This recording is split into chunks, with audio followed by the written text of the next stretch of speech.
चलित 2025 वर्ष जगन्नाथ घोषयात्रा रथ काठ अनुकूल कार्य मंगलवार दिन आरंभ हो जाए। मंगलवार दिन गणिया वनांचल अंतर्गत माँ बड़ राउल मंदिर निकट में पहुंचा पर सेठारे तांकु खोल कीर्तन पूर्वक महापटुआर ठाकुराणी मंदिर निकट पाछोटी नहीं रीतिनीति मुताबक पूजार्चना पर पूर्व चिन्हट कर वृक्ष छेदन कार्य आनुकूल्य होता। पुरी एही 3 जणिया टीम रे वरिष्ठ तत्वावधारक सुदर्शन मेकाप, रथ काठ अमीन लक्ष्मण महापात्र और भोई सरदार रवि भोई प्रमुख सामिल थे। सूचना अनुसार चलित वर्ष रथयात्रा मोट 865 खंड विभिन्न किस्मर काठ आवश्यक थिया बेले गत वर्षरू 51 खंड काठ बलका थिबारु अवशिष्ट 814 खंड काठ दशपल्ला गणिया खोर्धा वनांचल जोगाई दिया बोली श्री मेकाप सूचना देछंती। रथ काठ अनुकूल कार्य क्रम जिला वनांचल अधिकारी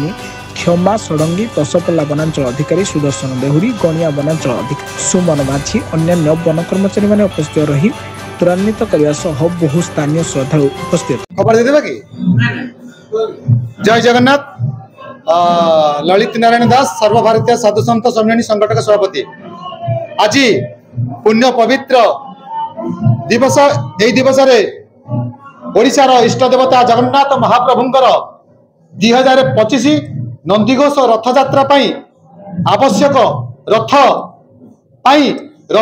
काठ गछ पूजा एवं रथ गछ काटिबा आवश्यक अनुमति निमते प्रभु जगन्नाथ महाप्रभुंकर आज्ञामाल आज गणिया ब्लॉक निकटस्थ सातकोशिया निकट बरमूल खड़खड़ा नाला निकट अवस्थित माँ बड़राउन पीठरे यथाविधि ब्राह्मण मान द्वारा वैदिक षोडशोपचार होम कर नाम संकीर्तन कर सारा पर आज जगन्नाथ महाप्रभुंकर नंदीघोष रथयात्रा आवश्यक काठ जंगल में कटा आरंभ हम एवं सरकार को निवेदन करूँ प्रतिवर्ष जेपरी भाव जो संख्यक भाव गछ कटा जादी ठीक प्रतिवर्ष से संख्यक भाव निर्दिष्ट गछ न लगा जाए भविष्य रथ निर्माण गछ आवश्यक अभाव हम एनु रथ बंद हम एनु सरकार को चेताई देवाक चाहूँ यथाशीघ्र प्रतिवर्ष जगन्नाथ वन प्रकल्प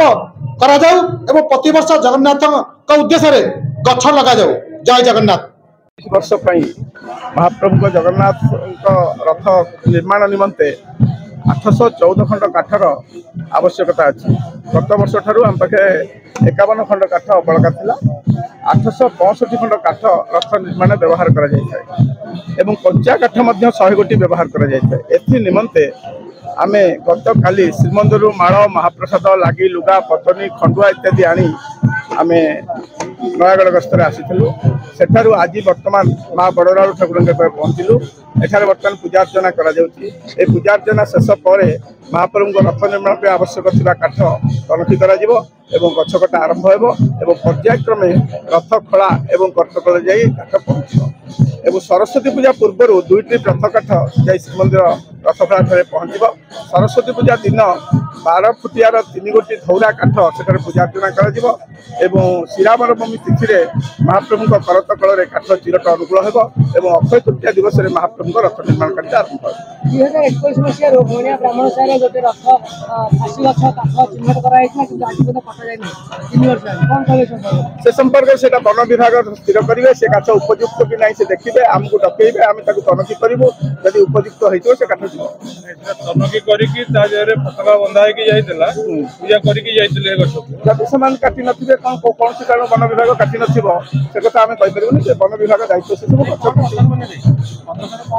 पदक्षेप तो कहते से वन विभाग दायित्व वन विभाग नवा दायित्व कौ गछ जीव से चिन्हट करेंगे और आम देखू देखो यदि उपयुक्त थी आम कहूँ से गछ नवा नपा नवा दायित्व दशपल्लू बलभद्र करम रिपोर्ट ब्लैकेट न्यूज ओडिया।